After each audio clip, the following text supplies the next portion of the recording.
cargo, and that is with Charles Kariuki, the chairman for the Kenya International Freight and Warehousing Association, the Nairobi chapter. But before we get into that, let's put the matter in perspective. And the time taken to import and clear goods at both the port of Mombasa and the Embakasi Inland Container Depot has pretty much become a key source of concern for importers. So let's look at its impact. Now, Kenya imports over 1.4 trillion shillings worth of cargo and exports 578 billion shillings worth of goods. That's to various markets around the world. Now, to actually look at the number in respect to other things, 1.9 billion shillings is nearly 2/3 of the country's annual budget, which currently stands at 3 trillion shillings. Now, the SGR transports over 5,600 containers per week to the Embakasi Inland Container Depot, where it takes up to 4 days to clear the cargo that's meant for various destinations around the country. But only 48% of cargo is cleared on time,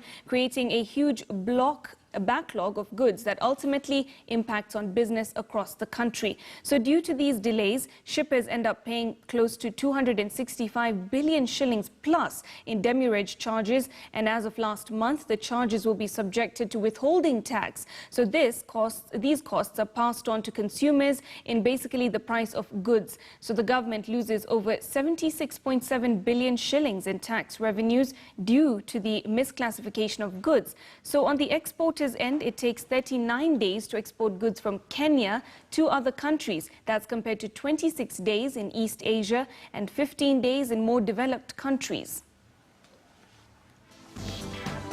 All right, well, there you go. Those are just some of the numbers and exactly where we stand today. But to put the matter in perspective, I've got, like I say, Charles Kariuki, who is the chairman of the Kenya International Freight and Warehousing Association, KIFWA, Nairobi chapter. And we're going to be talking more on this particular issue. So thank you so much for joining me, Charles. Thank you, Marika, for inviting us. All right, so these numbers, I mean, first of all, they're mammoth. But what are really the greatest challenges that the shippers are facing with cargo clearance in the process? And, that's at this particular point in time. Thank you so much. As we all realize that Kenya is a growing economy. And in this respect, we have so many challenges that are facing our importers, our exporters, manufacturers, and all those who are related in the chain of logistics. Some of the things that badly affect the importers, the bureaucracy. The number of agencies have been reduced, yes. But again, most of the people are not up to date with documentation, importers. Most of the people are not up to date with understanding, how payments are supposed to be done in speed. And it takes time wherever importers are taking time to make payments for their cargoes, which ends up, bringing in some delays. And when that delay comes in, then it affects the whole chain. The government came in some time back to reduce agencies at the port release centers so as to increase efficiency. Okay. This one has tremendously improved the speed at which business is being conducted. However, there are still some areas that need to be looked into. There are areas that people have to get into, especially when it comes to KPA, Kenya Ports Authority. They need to improve in the way they are handling importers' cargo at the verification, how they are handling exports, how they are handling returns and all that, because anything that delays in the process then affects the whole business. Absolutely. Yes. So we do know that various associations in the logistics industry did draft this Customs Agents and Freight Forwarders Management Bill. Yes. So, in summary, just tell me what exactly is this bill aiming to do and how? This bill, we are coming up with a bill for the clearing agents with a big aim on professionalizing the industry and enhancing compliance, mostly. Clearing agents have been referred to as rogue, people who do not understand the industry, people who do not understand the processes and all that. The bill is coming up with sections where we are going to enhance compliance and to professionalize the industry in more because we are going to make sure that our people are trained. We are going to bring in training, people who understand classification, for example. This is a big area that affects the understanding between KRA officers and customs clearing agents. If somebody is not conversant with, say, classification, rules of origin, somebody is not conversant with valuation, then it means that you're going to have a lot of delay, because instead of, coming up with answers, we are going to push and pull to get to understand the declarations and such like things. Okay. The minute people are trained and they're up to date with the happenings of the society, because everything is changing. Every other day, every other night, things are changing.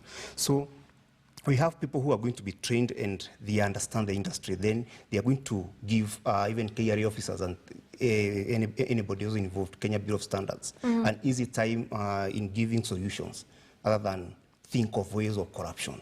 So in the bill, we are reducing such like instances. Okay. And our members are going to be focused more on things that are affecting them directly, other than those things that are going to the shortcuts. Yeah, we're trying to do away with shortcuts. Right. And a country that is informed, a group that is informed, then means that it is a group that is ready to tackle the things that are ahead of them. Absolutely. Yeah. And something that is very pertinent right now, because of course to do with the coronavirus, we've seen that most Chinese factories are on lockdown, and we see that, not just Kenya, but a lot of East African countries have massive imports from China, and we're talking about electronics, clothing, spare parts, and so much more. So really, how are businesses as well as the authorities around the port itself actually working around this supply chain issue?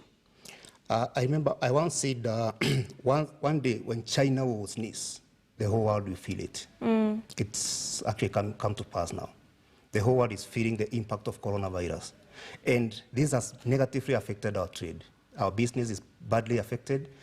Imports, if you go to the airport currently, most of the people there are not active at all, because most of the imports that are coming to Kenya are majority coming from China. So our imports have been badly affected. Very soon, the same chain will go to KPA, ICD, because you remember there's a whole period between imports and cargo delivery to ICD and port, meaning that currently maybe the impact is not felt, because we are still expecting some containers to arrive. But maybe in another 2 weeks' time, you are going to feel the impact, because ICD will not have so much, coming in. Are we still expecting those containers to come in? What is happening is that most of the shipping lines had released cargo. Yes. Before the Chinese government and the exporters closed down the export business, meaning that those containers that were released then are going to come in. The unfortunate bit is that the documentation of these containers was not acted upon before then. So we are going to have a lot of cargo lying at the port as people wait for the documents. Now maybe our cry is for the shipping line agents, local agents, to come up with a solution of issuing things like bill of lading, so that this can assist in a fast cargo tracking and release. Otherwise, we are going to have some spillover and some delays coming up, and all that will be felt.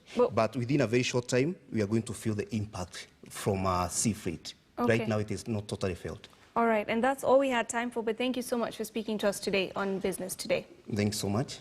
I appreciate it. All right, well, we're going to take a short break, but when we come back, we've got the BBC's Money